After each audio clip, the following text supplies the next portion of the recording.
इस प्रकार से भगवान दयावान है। प्रहलाद जी ने कहा, अरे प्रभु आप इतना कथा सुनाए, भगवान बार बार दैत्यों को मार रहे हैं, भगवान भी पक्षपाती हैं क्या?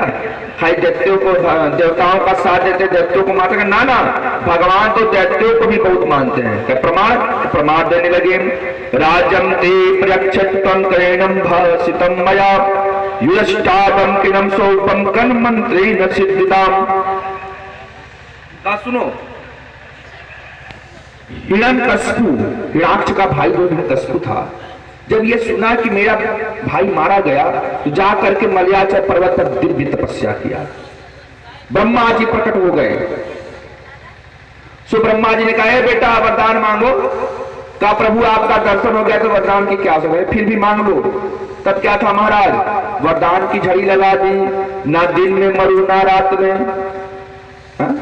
ना ऊपर मरू ना नीचे, ना घर के अंदर ना घर के बाहर, ना अस्त्र से ना शस्त्र से, आपसे बनाए हुए किसी चीज से न मरू। ब्रह्मा जी ने कहा, अरे राम राम मांगने वाला तो बहुत देखा पुत्र, तू जैसा भिख मंगा पहली बार देखा। कहा कुछ नहीं मांग रहा था, कहा इतना भी मांग लिया। चल तपस्या भी तूने अच्छी की है, इसलिए मैं तथा तथास्तु। जैसे ये बात देवराज को पता चला तो कयाधु का, जो हिरण्यकशिपु की पत्नी थी कयाधु, उसका हरण करके जाओ, गर्भवती थी। नारद जी ने बहुत धिक्कार लगाया तो अपने आश्रम पर लेकर चले आए।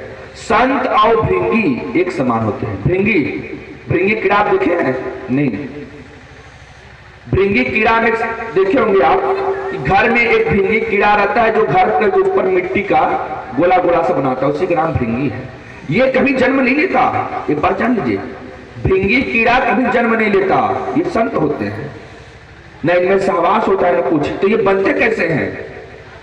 ये करते क्या है, देखते हैं कि कौन सा कीड़ा जा रहा है, उस कीड़ा को मारते हैं, उसको बेहोश कर देते हैं मूर्छित, और ले जाकर के उस पर दीवार पर चपका करके उसी पर मट्टी गाड़ देते हैं।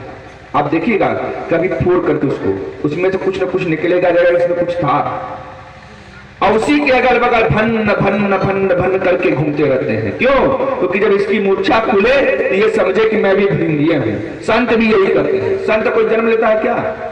कभी सुना है कि नहीं संत का लड़का जन्म लिया है? तो संत कभी संत होते नहीं करते। संत भी आते हैं, 4-5 दिन कथा सुनाते हैं और उसी में से चेला खोज लेते हैं, कहते बस बस ये भी संत हो गया। तो संत भी नहीं जन्म लेते। तो जो गर्भ में शिशु था वो भी नारद जी के सामने खूब तपस्या करने लगा। चित्राहारम कैर्णम भासितम मया त्रिपृष्ठे वसदा आत्मा बहुतम तेन प्रजारिता। क्या हुआ? कालांतर में उस शिशु ने जन्म लिया तो कयाधु के 4 पुत्र हुए, आह्लाद, अहुलाद, सहलाद और अंतिम वाले प्रहलाद। हिरण्यकशिपु आया, आकर के अपने चारों बेटों का नाम अपने ही विद्यालय में लिखवा दिया, जिसका नाम था हिरण्यकशिपु दैत्य छल कपट महाविद्यालय। केवल उन्हें छठ कपट की विद्या सिखाई जाती थी। तब क्या था महाराज, उसके जो आचार्य थे वो संन्यामर्त थे।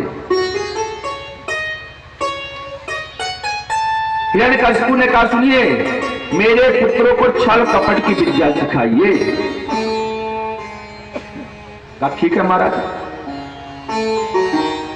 सो छल कपट की विद्या में सिखाई जाती थी। अगर पिताजी गद्दी ना छोड़े तो पिताजी का हत्या करके गद्दी ले लो, माताजी पैसा ना दे तो उनको पार से मार के पैसा ले लो। अंड बंड बातें सिखाई जाती। गुरु जी ने कहा, बेटा एक काम करो, सबके सब अभी बैठ करके जो हमने बताया है उसका ध्यान करो, और अभी हम बाजार से आते हैं तो अगली कार्रवाई को सुनेंगे। प्रहलाद जी चुपचाप बैठे हुए थे, तभी उनके सभी मित्र भागे भागे आए। सबने कहा, मित्र प्रहलाद तुम उदास क्यों रहते हो? कहा गुरु जी को उल्टा पुल्टा सिखाते हैं तो तुम क्या सीखते हो? कहा हम जो सीखते हैं वो तुम्हें सुनाए? कहा सुनाओ। कहा हम आगे आगे बोलेंगे, पीछे पीछे तुम। क्या?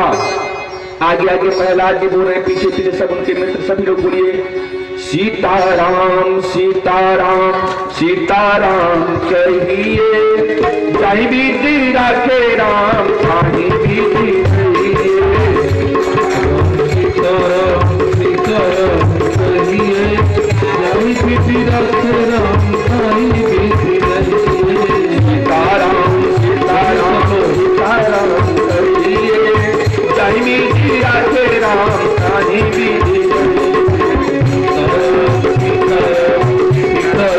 बहिए जाहि विधि रखे राम ताहि विधि